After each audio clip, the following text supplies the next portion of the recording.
perbatasan antara Kerinci, Tampan, dan Bengkulu. Saya aktif kuliah di Institut Agama Islam Negeri Kerinci dan dipercayakan di jurusan Pendidikan Agama Islam Fakultas Tarbiyah. Ikuti saja video-video atau statement-statement berikutnya. Assalamualaikum warahmatullahi wabarakatuh.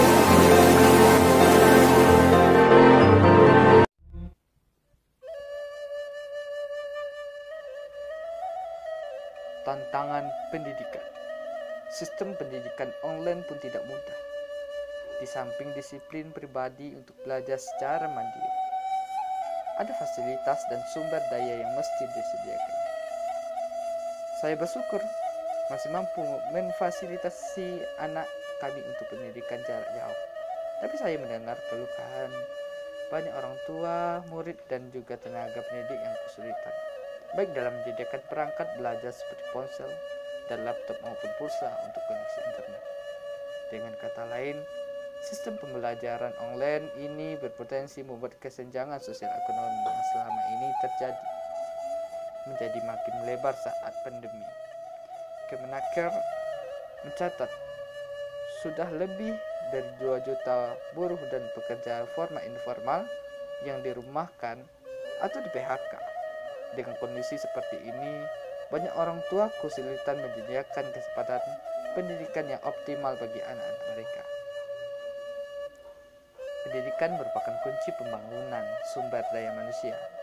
Kualitas sumber daya manusia merupakan kunci terwujudnya Indonesia Emas 2045 yang adil dan sejahtera, aman dan damai, serta mau maju dan mendunia.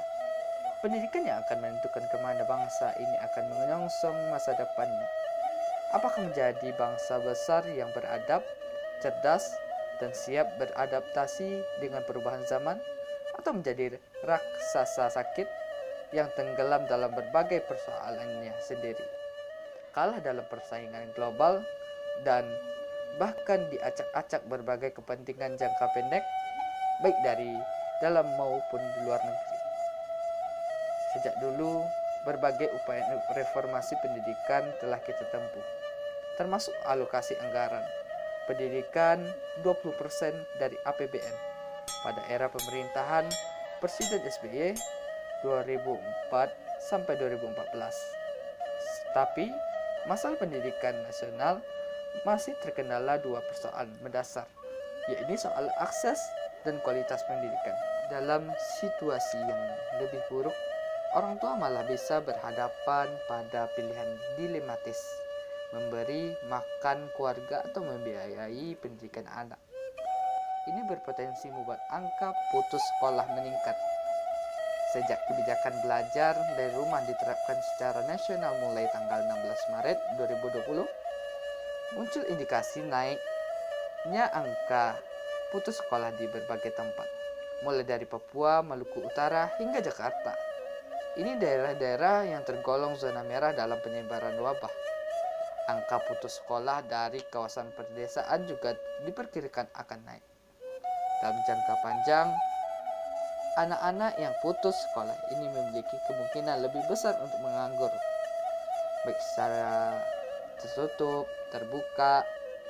Ini bukan hanya secara akumulatif akan menurunkan produktivitas nasional, tapi membuat mereka terjebak dalam lingkaran tidak berujung kemiskinan struktural. Sebagai langkah solusi praktis, sejak awal saya berpendapat pemerintahan perlu merelokasikan dana pelatihan 5,6 triliun bagi 5,6 juta buruh dan pekerjaan yang diberi. Sebagai langkah solusi praktis, sejak awal saya berpendapat pemerintah perlu merelokasikan dana pelatihan 5,6 triliun bagi 5,6 juta buruh dan pekerjaan diperkirakan berdampak krisis ekonomi akibat wabah COVID-19 menjadi bantuan langsung sehingga bisa digunakan untuk memenuhi kebutuhan sehari-hari, termasuk memastikan keberlangsungan pendidikan anak-anak mereka. Di sini lain, Pemerintah juga perlu memperhatikan nasib-nasib para guru, terutama guru-guru swasta maupun guru honorer, termasuk guru tidak tetap, yang masing-masing berjumlah hampir 1 juta orang. Ketidakadaan proses belajar mengajar di sekolah secara langsung dan tidak langsung menurunkan pendapatan mereka.